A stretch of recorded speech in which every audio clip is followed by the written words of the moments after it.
Welcome to Mondo, Calaveras. My name is Shasta Garcia.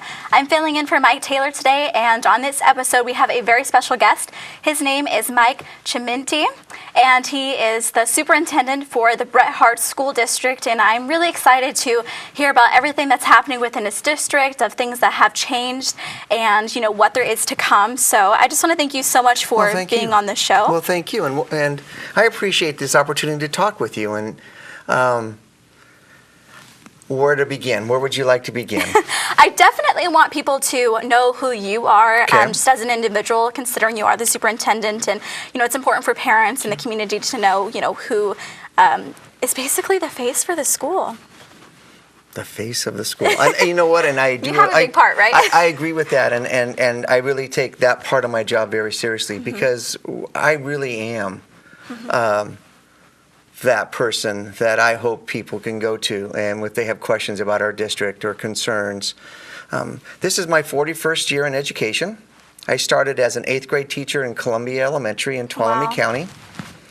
I then spent 10 years at Calaveras Unified, 3 years at Railroad Flat as the principal, and then 6 years at Calaveras High School as an assistant principal. And then I went to San Andreas Elementary for a year. And then after that, I was selected to be the superintendent of the Vallecito Union School District.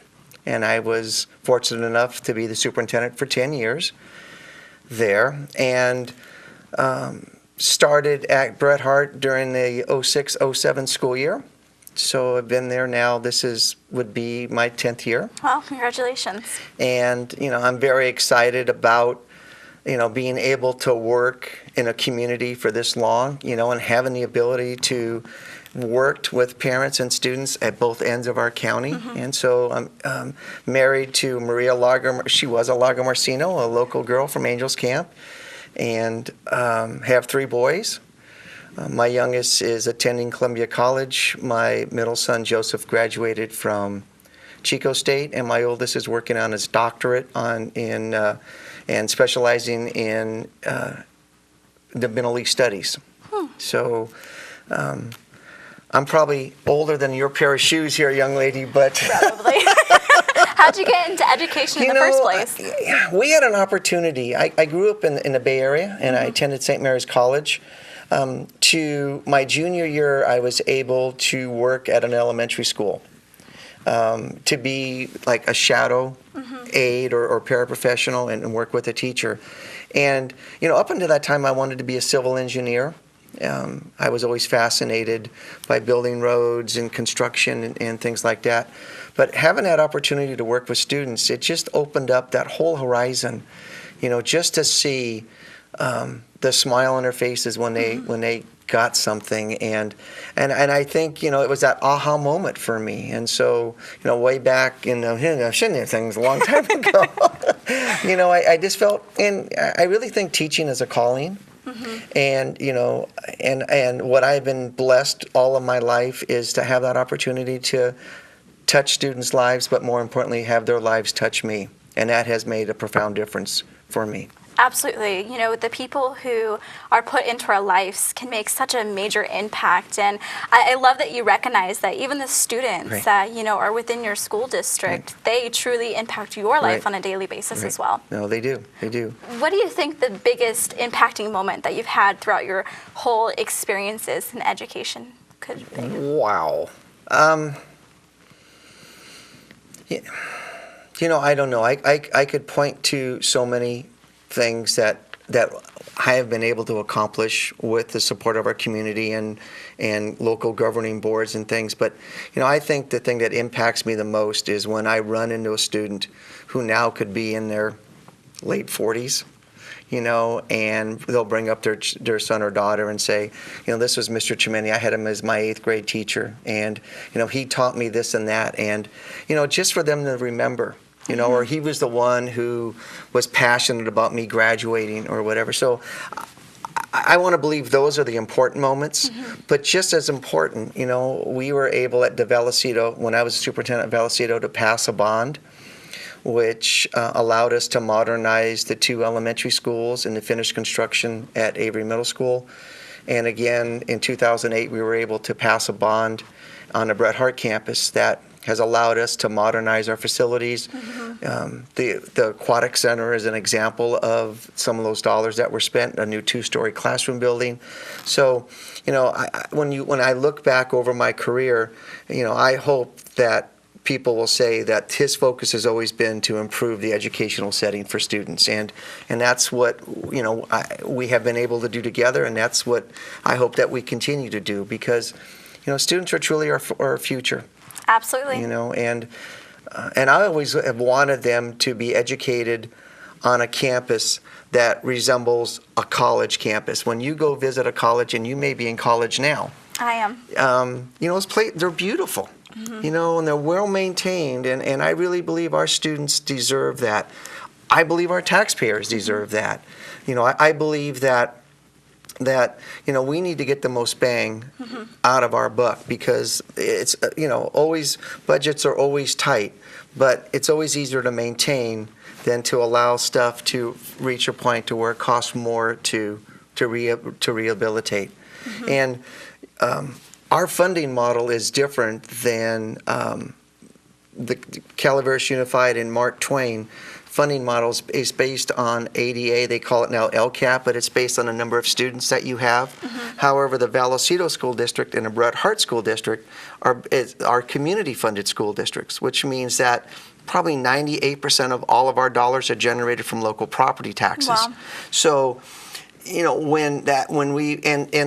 reason why we're a community-funded school district and the other two districts aren't, isn't any it's not magic. It's the way those two areas grew during the boom before the recession. What happens is that a portion of our revenue limit, the way we were funded, if you think about a water glass, well, what would happen is our local taxes would fill half of that water glass. Then the state would come back in and fill the other half. If you don't mind me asking, yes, sure. If we were to have a bust again, what would that do to the school district? Good question. That's a good question. So what happened during the upturn, local property taxes were filling our water glass. And so the state no longer had to make a contribution. And we actually saw that. Prior to the recession, we had a $12 million budget. Right now, our budget is probably $9 million. So that's what the glass looks like now? But local property taxes are still filling our glass, so that we know we still qualify as a community-funded or basic aid school district. Is there anything that the community can do to get more involved and help with that in a sense? I think the only thing the driving factor for us is local property taxes. And during the recession, local property and construction, et cetera, took a downturn. So it's not like a donation. It's just as our economy grows, our economy, our budget will grow in commensurate with the growth of local property taxes. So Gotcha.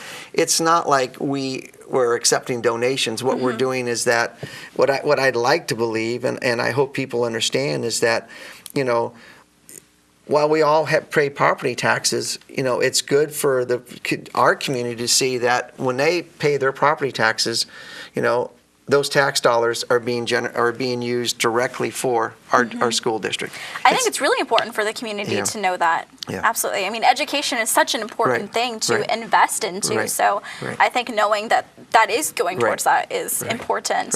And not only is that important, but I think it would also be strategic for us to talk about things that are happening within the school district right now. Okay. And maybe some improvements that you would like to make over the course of time. Okay. We talked about the 2008 bond. That generated $18 million. We were able to leverage another $4 million from the state with a 50-50 match. So when you do construction with the state of California, the state, if you have matching dollars, the state will match those dollars. So we were actually able to do almost $25 million worth of upgrades on our campus. Wow. And we were, early on in my superintendency, we were able to receive a generous $1 million donation.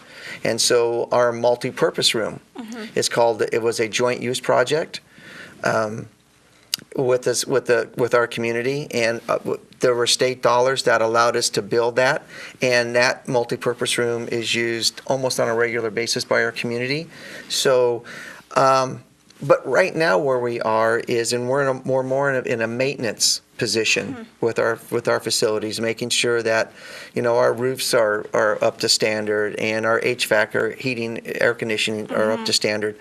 The good news is we put in a artificial field about 8 years ago, and the manufacturer installed a field that failed, and so we're getting a brand new football field, a stadium field, starting on June 5th. So that field will position our district then to be able to set the funds aside to replace that. I call it a carpet because basically that's what it is. Replace that carpet, at the, and we'll hopefully get 10, 12 years out of it. And so I know the governing board will look at setting dollars aside. So when that time comes, yeah. And as far as that, what does the population of your students look like now? We have declining enrollment. When my first year as superintendent, we had almost 1,000 students in the district. We now have 700 students. And during the recession, after we did a number of study sessions, et cetera, we moved. We had a Vallecito alternative education setting in this little town of Vallecito, along with an independent study program. We've moved both of those schools onto the Bret Harte campus, and so now we house all 3 school sites on one campus, which allows us in some ways to provide a better education, because all of our students then can take advantage of our CTE programs and some of our upper division classes if they so choose. That also allowed us to save some money. And the best part of that is that the Vallecito site is now being used by Columbia College. And Columbia College, they do classes there, right? They do classes there. And so it's their satellite. And I'm excited about that because, we have such a great working relationship with Columbia College. Actually, starting in the fall, we're going to have classes taught on our campus by Columbia College professors. And those classes are only going to be open to our students. And so it's what a great way for our students to experience college education. And start to tick away at their undergraduate requirements and things. So, declining enrollment is just what it is. I think if you looked at it, there'd be a number of factors, but, we're always hopeful. And I know that you do an excellent job with your shows, and you probably have interviewed folks that, have a vision for economic growth, and I truly believe that at some point that vision will come to fruition. And, with the light industry and with home growing our workforce, I do believe that young families will stay. I believe that, what we're doing now is, as every senior will say, I'm going to leave. But if in a very short time they come back, because, and what we want them to do is come back, but let them come back and then contribute, and I think that's an important thing to do and be able to do, is contribute. I haven't left the community yet, but Calaveras County has a lot to offer that I think a lot of people take for granted.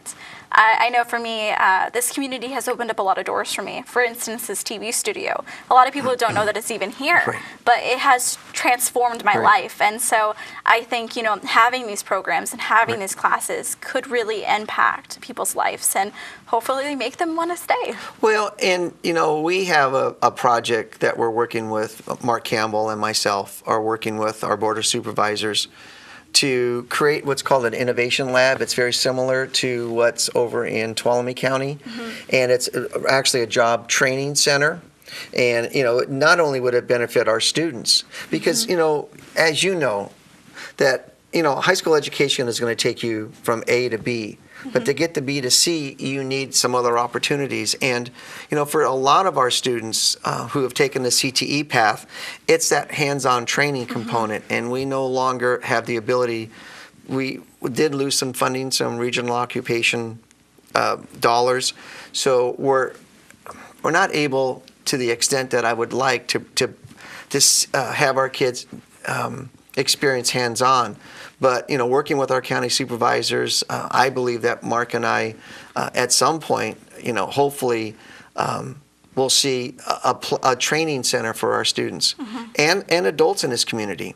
And I really think if we can grow a workforce, that workforce is going to stay in our community.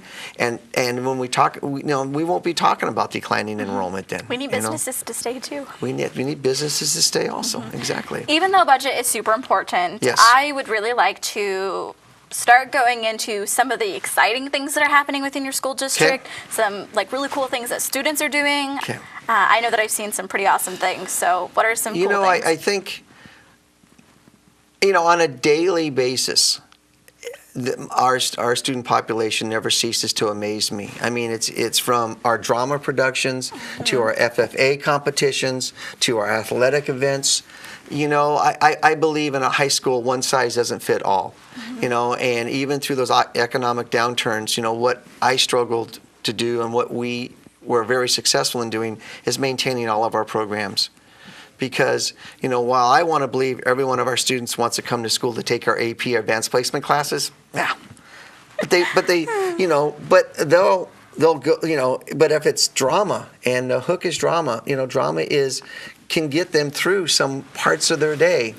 Sports can get them through some parts of the day. A CTE program can get them through some parts. Music can. So, I think I couldn't agree with you more. When we talk about successes, it's not the overarching big successes, but it's seeing a smile on a student's face when they get on a bus in the afternoon. It's seriously making it through the day. Sometimes it's just making it through the day. And I think what we experience now, and we have to acknowledge, is the stressors in their lives. Because I think the stressors are increasing, and we have to acknowledge that, and we have to create an environment where that student feels safe and comfortable and can. I always tell a student, high school shouldn't be the best 4 years of your life. It should be the steps leading to the 4 years are the best years of your life. Exactly. And so we always want to help them set the stage for that success. I think a lot about what makes a high school successful is that sense of community. That sense of feeling safe and connected, and that connectivity is something that we strive. I'm kind of dancing around your question and thinking about, what were some, we just had the Hal Clements invitational track meet that was hosted by John Burns, our track coach. Hal Clements was a track coach for years. We just had a wonderful drama production. I can't pick out. We just did we do a senior project and just finished with our seniors doing their exit interviews, and to listen to our seniors about their 4-year experience and their next journey in life and how high school has impacted them and some of their stories. So, I just can't pick out that golden star and say, this is it. I just think it's accumulation of a lot. Well, I don't mind you dancing around the question because you. The reason why I asked the question was because even though budget is really important, it is important for people to know the good things that are happening because, within your district, there are good things that are happening despite decline or whatever it may be. There are good things happening. Every day. I have made it my passion to make sure that our budget protects what our investment is, and our investment is our students. And so as much as we could, we always tried to keep the cuts as far away from the classrooms and our students' programs as we could. I'm sure the parents appreciate that. Well, I hope so. To the extent that for 4 years, I was both the superintendent and principal, and it was because, there was just a conscious choice on my part that what could we do, and I think it's what we've done together. It's what our classified staff has done, what our certificated staff has done, what our governing board has been very supportive.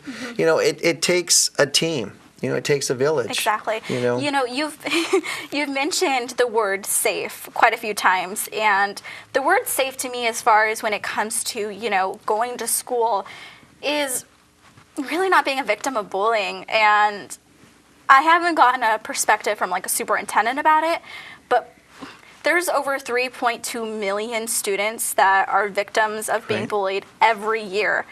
And suicide is the third leading cause of Right. young people. Right. And I think it's 4,400, young people lose their lives because of that. So this is important to me to find out because it happens every day. It does. What steps does your district take in order to prevent it from happening or to seize the situation when it does?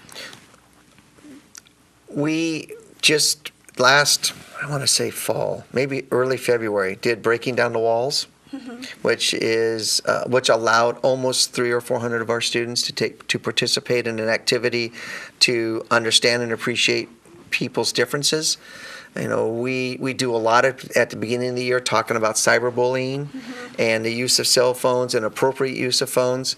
I want to believe that we're proactive when bullying is reported. I know that we are proactive. We always try to get to the root cause of that situation. We take whatever measures are necessary. Our site administrator Kylie Lucchetti, who was our assistant principal last year and is now our principal this year, takes bullying very seriously. And along with our counselor Sherry Settler, have put a number of programs in place, like Safe School Ambassadors, and we have a link crew. So But it's not only all those programs. It's, as we talked about earlier, it's that how students feel about when they walk on the campus. But I think it's a combination of a lot of everything that we do, and understand some of the stressors that we sometimes can't control. We can't control home life. We can't control social media, for example. Absolutely. While I think it's a blessing, It can be a curse too. And it just is, it's always difficult to find that middle ground to understand how best to help a student, get through a situation like that. I know that we have an open door policy. I know that students will come forth and share.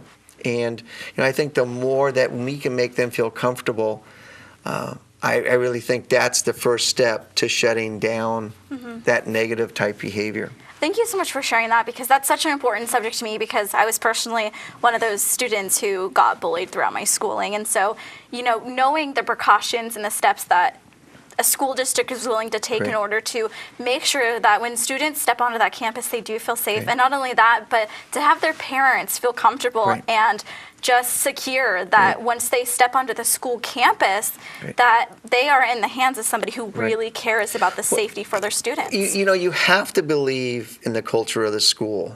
When I was a superintendent at Vallecito, I always heard about how freshmen felt about transitioning onto the high school campus. And my first year there, our freshmen were introduced last, and they walked into the lower gym, with everybody else there. And I looked at my site administrator and I said, "Now we're going to change." Yeah, and so for the last 10 years, we have a guest speaker. We have all of our freshmen, sophomores, and juniors enter the gym together. They sit together. We have our seniors come in. They sit down front. That's powerful. It's a lot different from other schools. It is. We applaud. I'm actually getting kind of goosebumps here because, you have to be there to see it. But we just finished 8th grade or 9th grade registration, pre-registration, and I'm sitting there and talking with the parents, because I want to spend a lot more time with our incoming freshman parents. And I actually say to them, if you want to come back on campus during the summer after our schedules, please call me, because a successful transition includes many factors. And one of the main factors is having the parent be comfortable. But so I will sit and talk about what our first day of school is. And the parents, because it's become our tradition now, our parents will say things like, "Okay." And so, you talk about a stressor. You talk about an opportunity to bully. Well, we have just removed A huge thing. And I do go on to tell a parent, if we're in a pep rally, where there's class competition, there's going to be bullying going on. The freshmen are going to, this. You can't control a kid's act, but the fact that it's a rally situation, and it's that class competition more than the very first day of school when you walk on campus and here's how these people feel about me. So, I really think that it's a combination of a lot of things. Now, I'm not telling you that bullying doesn't occur. I'm not telling you that there isn't cyberbullying, because that's what we deal with, because that's the world we live. But I can tell you that we have taken a proactive approach, starting with how they feel about themselves the very first day that they walk on that campus. Yeah, so that's absolutely amazing, and we have about 2 minutes left. Okay. But I know that you guys just recently got a new principal, correct? Yes. Okay. Yeah, her name is Kylie Lucchetti, and I am in a transition. And we don't have enough time to talk about it, but next year will be my last year as a thank you as a superintendent. We have been in this transition for the last 2 years. So is it retirement? It is retirement. Oh, what do you plan on doing? We're growing some hay, and anyway, it could be another show. Right. I think there's a whole life after retirement that we're all excited about. But Kylie Lucchetti is in her first full year as the principal of the high school, and she's doing an outstanding job. She has a wonderful administrative team, and I just expect great things from her, and her leadership will allow that high school to reach that next level. Mm-hmm. And with the time that we have left, is there anything that you really want to just share with the viewers, whatever is on your heart, whether it's about your school district or what there is to come, or maybe to give some parents in the community some positive words? I want us to continue working together like we have in the past, because I think together we can make a difference. Right now I'm visiting our feeder schools and Copperopolis, just to kind of talk with our parent clubs about Bret Hart. And what the message I send to them is that all of us have a part in our high school graduation. They come from Avery, they come from Michelson, Hazel Fisher, Copperopolis, Mark Twain, CFLC. We all are a part, and I think it's what we do together. And really what I want our parents to hear is the fact that if you have concerns or suggestions, we need to hear those. And how can they do that? They can call me directly at 736-8340. They can go on our website and email. But I really believe it's what we do together. We're a community. I've raised my 3 boys in this community. My wife was born and raised in this community, and I believe in our traditions. Well, I second that. Yes. And I just want to thank you so much for being on the show and just sharing your heart for the community and everything that you're doing within your district. And I want to thank you guys for watching Mondo Calaveras. My name is Shasta Garcia. If you guys have any questions, go ahead and look up the school district, and I hope you guys have a great day.